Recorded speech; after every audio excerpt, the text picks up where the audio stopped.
नमस्कार मित्रांनो, तुम्ही माझ्या भटकंती वाईफ प्रोफाईलवर जाणून घेणार आहात पूर्ण महाराष्ट्रामध्ये प्रसिद्ध असलेल्या पुण्यातील गणेशोत्सव मंडळांच्या सजावटींबद्दल। तर यासाठी आम्ही दापोडीहून मेट्रो पकडून पोहोचलो मंडई स्टेशनला। मंडई स्टेशनवरून उतरून आम्ही सर्वात आधी दर्शन घेतलं तुळशीबागेला लागूनच एक सेवारथ चं डेकोरेशन बनवलेलं आहे पुणे महानगरपालिकेने। त्याचं ते दर्शन घेऊन झाल्यानंतर आम्ही पोहोचलो बाबूगेनू मंडळाजवळ। या बाबूगेनू मंडळाने मैसूर पॅलेसचा देखावा यावर्षी सादर केला आहे। तर त्याचं छान असं डेकोरेशन त्यांनी केलेलं आहे झुंबर आणि विविध लाईट यूज करून। तर तुम्ही बघू शकता छान असं कलर कॉम्बिनेशन आहे इथं।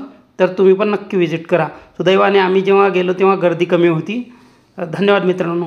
अशाच नवनवीन माहितीसाठी माझ्या यूट्यूब आणि इंस्टाग्राम प्रोफाईलला फॉलो आणि सबस्क्राईब नक्की करा। थँक्यू।